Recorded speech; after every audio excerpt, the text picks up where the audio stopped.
Michigan State University was propelled on Thursday to the center of the sexual abuse scandal involving Dr. Lawrence G. Nassar, as state and federal agencies mounted investigations demanding to know what the college knew of his behavior and when. Neither the sentencing of Dr. Nassar on Wednesday to 40 to 175 years in prison, nor the resignation of the university president a few hours later, quelled the furor.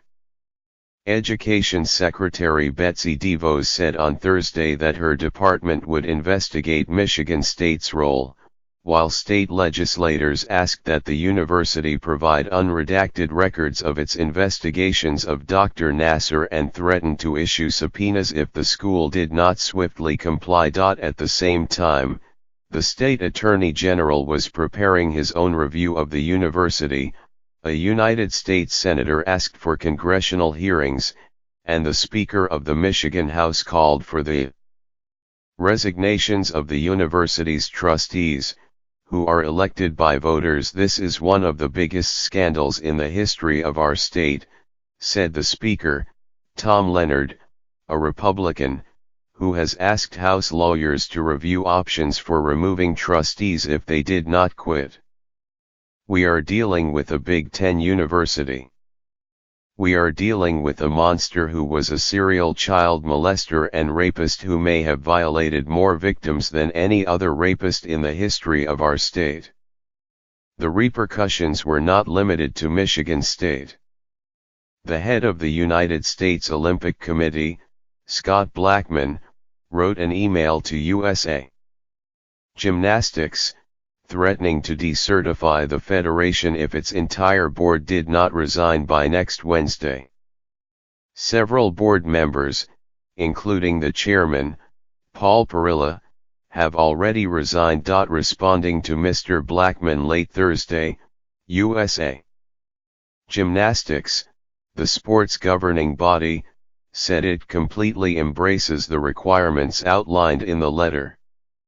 The organization's unsigned reply said USA Gymnastics would work with the USOC to accomplish change for the betterment of our organization, our athletes, and our clubs. At Michigan State, university officials are already facing the prospect of legal judgments and fees from lawsuits filed by dozens of victims. At Penn State, where a former football coach was found to be a serial child molester, those costs have reached nearly $250 million. The lawsuits and the legislative inquiries center on what Michigan State knew about Dr. Nassar's behavior during the 2 decades he worked there.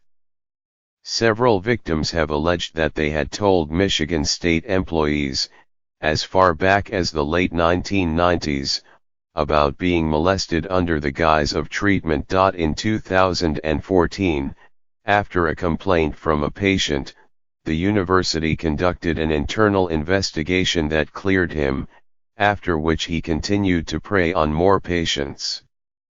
On Thursday, ESPN reported that Michigan State had neglected to tell federal authorities, who were investigating the college's handling of other sexual misconduct complaints, about the 2014 case until the accusations against Dr. Nassar became widely known in 2016. I feel like every day we are peeling back another layer of a very deep mystery, said State Representative Adam Zemke, a Democrat who introduced a resolution that passed by a wide margin on Wednesday and called for the resignation of the university president, Lou Anna K. Simon.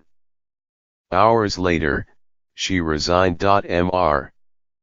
Zemke said he saw parallels between what happened at Michigan State and the willful negligence during the water crisis in Flint, for which government officials have been charged with felonies and accused of covering up evidence. In her resignation message, Ms. Simon wrote, "To the survivors, I can never say enough that I am so sorry that a trusted, renowned physician was really such an evil person."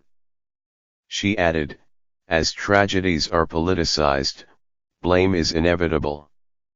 As president, It is only natural that I am the focus of this anger. The legislature's deepening interest reflects the importance of Michigan State to the state and the realization that the scandal can easily become a political liability if not handled correctly. It has also become a subplot in this year's race for governor.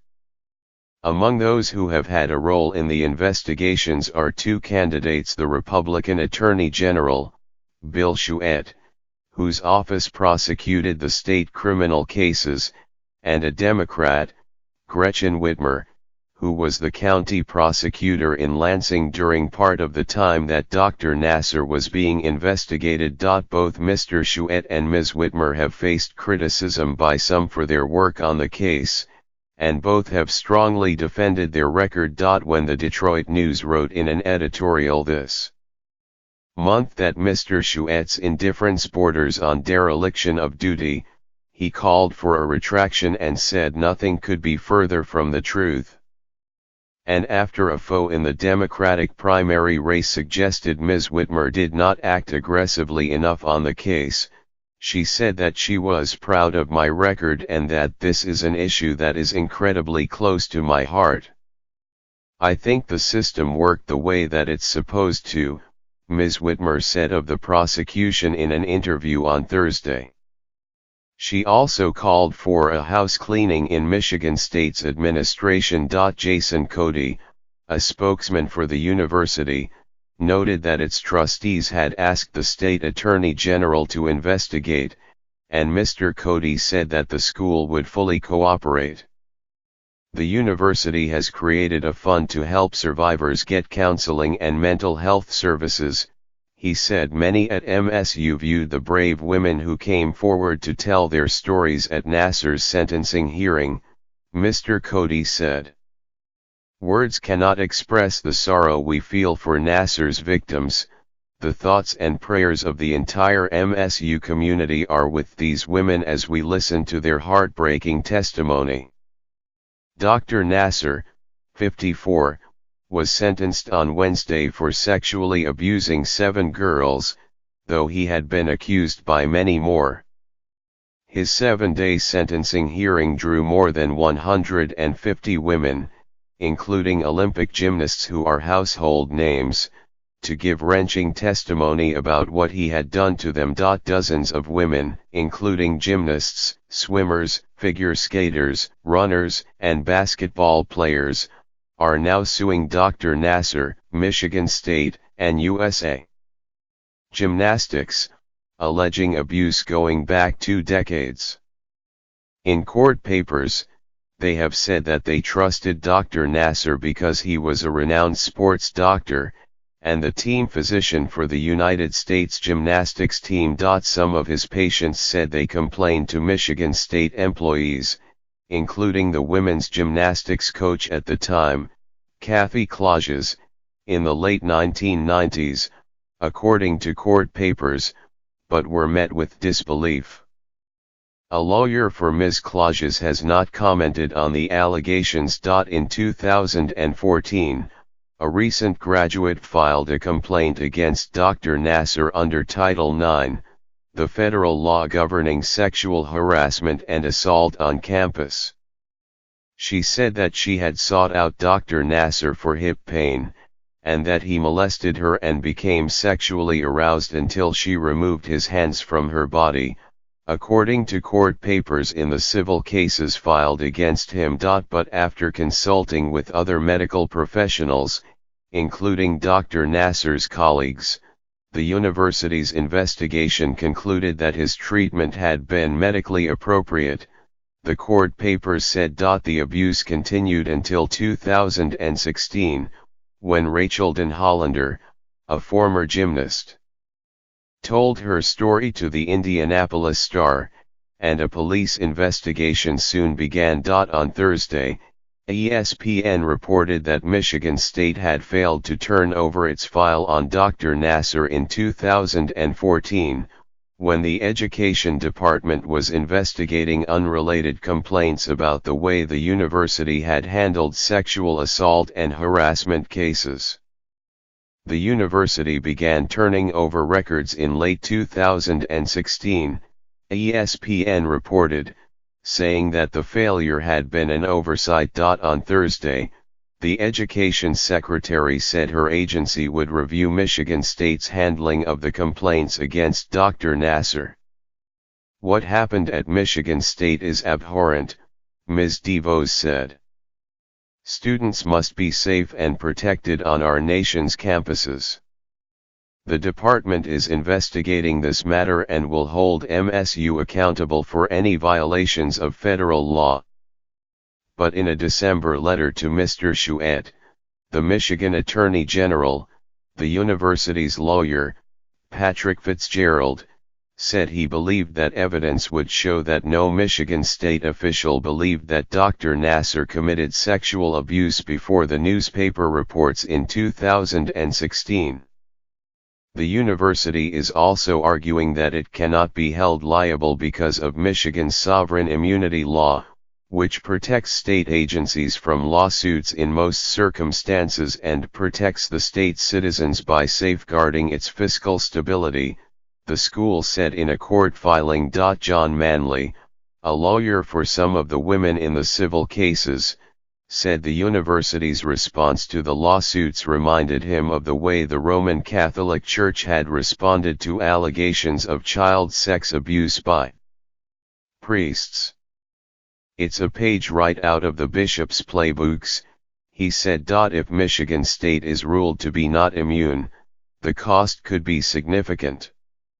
One state representative, Clint Kesto, a Republican, said he has drafted legislation that would prevent state funds from being used for payouts. If that bill is passed, it would force Michigan State to use tuition or endowment money. The school should use all its assets, all its income from other sources first before they go into the pockets of taxpayers, Mr. Kesto said. On Thursday, Senator Gary Peters, a Democrat, called for congressional oversight and investigations of the scandal and said in a statement that it was time for us to find out who is responsible at Michigan State University and USA Gymnastics for enabling and failing to stop this criminal. State legislators requested that university trustees provide investigative documents about Dr. Nassar dating back to 2014. "It is our sincere hope that the university will cooperate with our request and inquiries without the need to employ means of compulsion," the lawmakers wrote, adding that they may issue subpoenas if the records were not received by 5 p.m. on February 9.